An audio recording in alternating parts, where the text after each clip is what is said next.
Ladies and gentlemen, on the morning of the 20th of July, 2025, Typhoon Wipha made landfall in Hong Kong, unleashing terrifying wind gusts of up to 167 kilometers per h, 104 miles per hour, equivalent to Beaufort scale level 17, a near maximum intensity rarely seen in this region.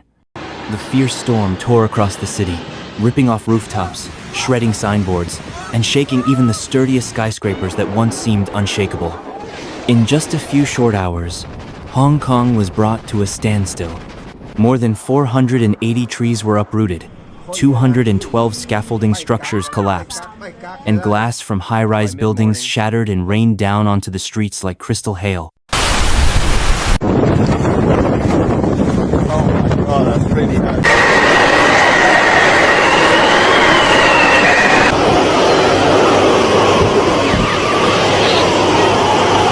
Major districts like Mong Kok, Central, and Tsim Sha Tsui were submerged in knee-deep water. Vehicles overturned, traffic lights were torn from their posts, and taxis and buses were left stranded in torrents of rushing water.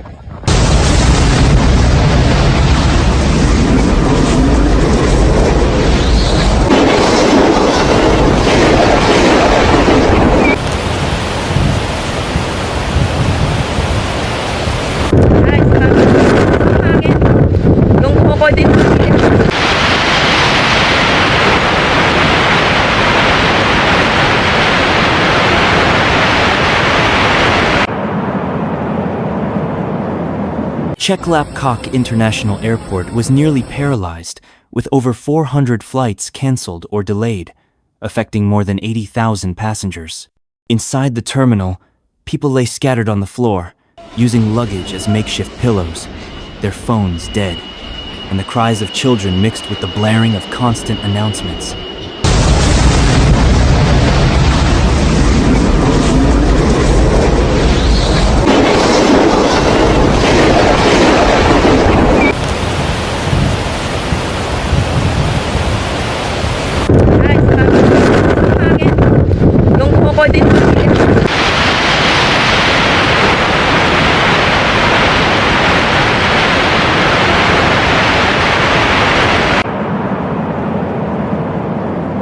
The MTR subway system was forced to partially shut down. More than 100 bus routes were suspended, and urban transportation ground to a near halt. In coastal neighborhoods, waves over 5 meters high slammed directly into the facades of residential buildings. Ground floors were flooded, sweeping away furniture. Parking garages were inundated, with hundreds of cars and motorbikes submerged. In some places, underground lots were filled with seawater in under 15 minutes, leaving no time to react. Torrential rain lasted for 9 consecutive hours, overwhelming more than 250 drainage points and causing serious flooding across multiple districts. At Queen Mary Hospital and other major medical facilities, doctors and nurses were forced to evacuate patients to higher floors as floodwaters surged into the ground levels. Several private hospitals reported localized power outages, with generators running non-stop to keep life support machines functioning. At least 89 people were injured, many from broken glass, falls, or being struck by flying debris. At construction sites, piers, and riverside infrastructure, the damage was even worse. A 25-meter crane was snapped by the wind, crashing down on a nearby warehouse, destroying equipment and injuring at least 3 workers. More than 120 homes had their roofs completely ripped off, many of them makeshift shelters for migrant workers.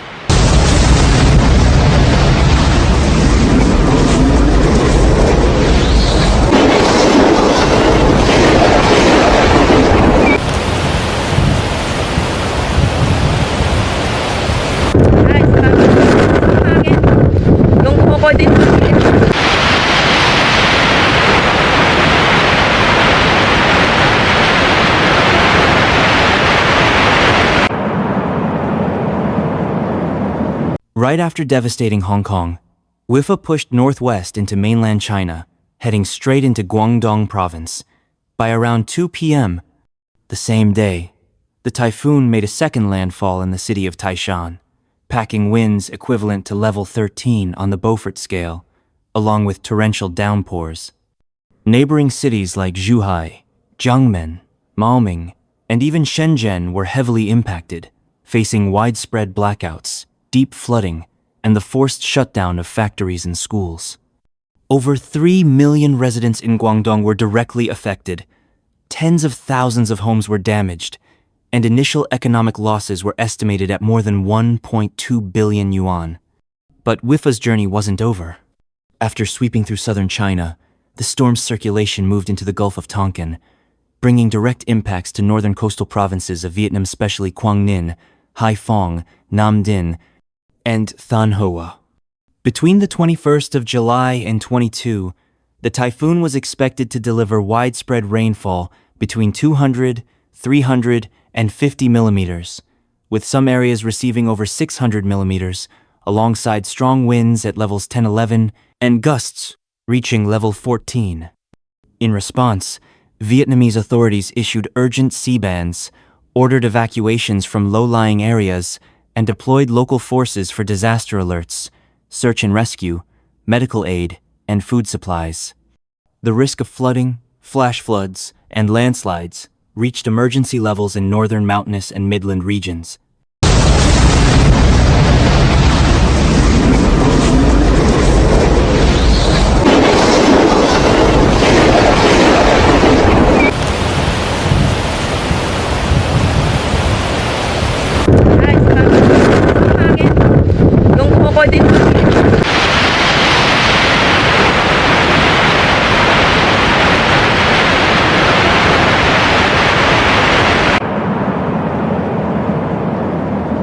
Wipha is a stark reminder that climate change is making natural disasters more severe and unpredictable.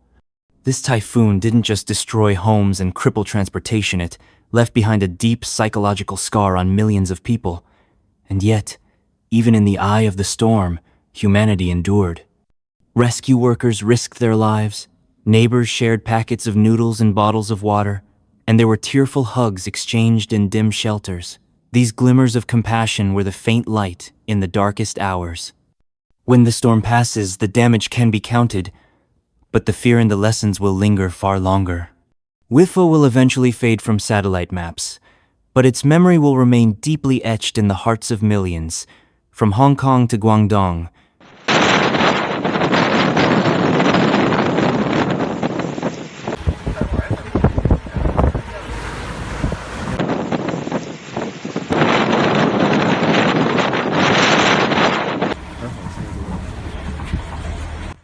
Thank you for staying with us until the end of this video. If what you just saw made you feel the overwhelming power of nature and reminded you to cherish the calm moments in life, please consider hitting that subscribe button. Your support helps us continue delivering timely, powerful, and meaningful stories from around the world. And more importantly, it helps raise awareness and preparedness in the face of future disasters. Stay safe, stay strong, and we'll see you in the next video.